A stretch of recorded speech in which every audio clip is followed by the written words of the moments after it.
तर मुख्यमंत्री माझी लाडकी बहीण योजनेच्या पात्र महिलांना सध्या मे महिन्याच्या हप्ते वितरणाची आतुरता लागलेली आहे.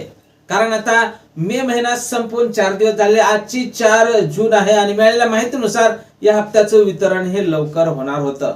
तर वेळेवर वितरण होणार काय किंवा या महिन्याचं वितरण नेमकं कधी होणार, प्रसार माध्यमांवर काही वेगवेगळ्या तारखा समोर येत आहे. युट्यूब चॅनलवर सुद्धा काही वेगवेगळ्या तारखा समोर येत आहे.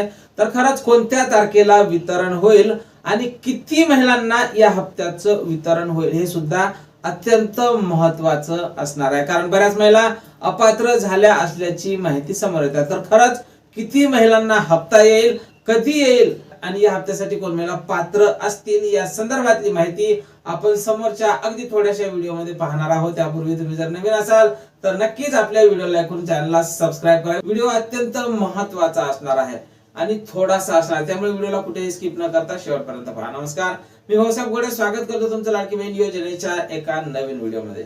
तर पाहून गेला की त्यांना मिळालेल्या माहितीनुसार 1,77,00,000 महिला या सध्या तरी लाडकी बहीण योजनेसाठी पात्र ठरलेल्या आहेत. पण ज्या महिलांना अपात्र करण्यात आलं अशातल्या बऱ्याच महिला अशा आहेत की ज्या पात्र असून सुद्धा त्यांना लाभ मिळालेला नाही आणि अशा महिलांची संख्या जवळपास ही 80 लाखांच्या वर असू शकते. 80 ते 81 लाख असू शकते, म्हणजेच 1 कोटीच्या जवळपास. तर एवढ्या मोठ्या प्रमाणात लाडक्या बहिणी अपात्र होण्याची काय कारणे? तर बरीच कारणे आहेत. काही कुटुंबात आयकर दाता असल्याने त्यांना लाभ मिळालेला नाही. तर काही कुटुंबाचं उत्पन्न हे 2.5 लाखांपेक्षा जास्त आहे. त्यात 14,000 पुरुषांनी सुद्धा लाभ घेतला असल्याची माहिती समोर येत आहे. अशा पुरुषांकडून पैसे हे वसूल करणार असल्याची माहिती सुद्धा राज्य सरकारने दिलेली आहेत. पण बाकी ज्या काही महिला असतील, काही महिलांकडे 4 चाकी वाहन दाखवण्यात आलेलं आहे, तर काही महिलांचं उत्पन्न जास्त दाखवलं, काही महिलांच्या कुटुंबात 2 पेक्षा जास्त महिलांनी लाभ घेतलेला आहे आणि काही महिलांना दुसऱ्या योजनेचा लाभ मिळत असल्याची सुद्धा बाब लक्षात आलेली आहे.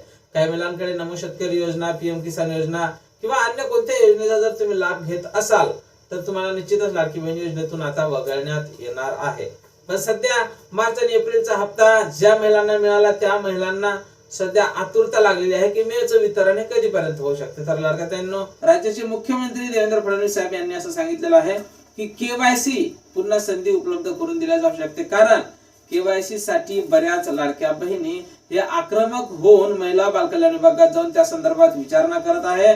त्या संदर्भात आपली नाराजी, तीव्र नाराजी व्यक्त करत आहे. त्यामुळे त्यांच्यासाठी पुन्हा केवायसी उपलब्ध करून दिल्या जाऊ शकते आणि जर केवायसी उपलब्ध करून दिली तर निश्चितच तुम्हाला या योजनेच्या हप्ते वितरणाला विलंब होणार आहे. प्रसार माध्यमांवर काही संभाव्य तारखा समोर येत आहे. मिळालेल्या माहितीनुसार या अगोदर असं सांगण्यात आलं होतं की हप्ता हा वेळेवर येईल. पण आता जर केवायसी पुन्हा सुरू झाली तर निश्चितच मग तुम्हाला या हप्त्याला विलंब होईल, म्हणजे हप्ता शेवटी सुद्धा जाऊ शकते. तर प्रसार माध्यमांवर काय बातम्या येत आहे, तर अशा सांगण्यात येत आहे की 8 ते 10 तारखेच्या दरम्यान या हप्ते वितरणाचा GR हा प्रसिद्ध होईल.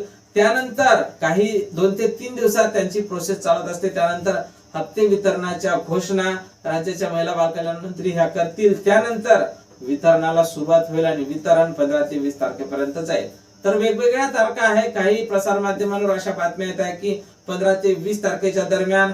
काही प्रसार माध्यमांवर अशा माहिती येत आहे की शेवटच्या आठवड्यात सुद्धा तुमचं वितरण हे जाऊ शकते. पण लाडक्यांनो, माझ्या मते तरी तुम्हाला वितरण हे वेळेवर मिळणार आहे. 8 ते 10 तारखेच्या दरम्यान GR प्रसिद्ध होईल आणि 15 तारखेपर्यंत तुम्हाला वितरण हे होणार आहे पात्र महिलांना. कोण महिला यासाठी पात्र असतील? ज्या महिलांना मार्च आणि एप्रिलचा हप्ता मिळाला होता त्या सर्वच महिला पात्र असतील आणि ज्या महिलांची केवायसी दुरुस्ती झाली असेल, तुमचं वय 65 वर्षापेक्षा कमी असेल, 21 ते 65च्या दरम्यान असेल आणि तुम्ही जर सर्व निकषात बसत असाल तर निश्चितच तुम्हाला लाडकी बहीण योजनेचा समोरचा लाभ हा मिळणार आहे. या हप्त्याच्या वितरणासंदर्भात आम्ही वारंवार वरिष्ठांकडून माहिती घेण्याचा प्रयत्न करत आहोत. जशी काही नवीन माहिती, नवीन अपडेट आपल्याकडे उपलब्ध होईल, सर्वप्रथम त्या संदर्भातला व्हिडिओ तुम्हाला आपल्या चॅनलवर पाहायला मिळणार आहे. त्यामुळे तुम्ही जर नवीन असाल तर नक्कीच आपल्या व्हिडिओ लाईक करून चॅनलला सबस्क्राईब करा. भेटूया पुढच्या एका नवीन व्हिडिओमध्ये महत्त्वपूर्ण माहिती सोबत.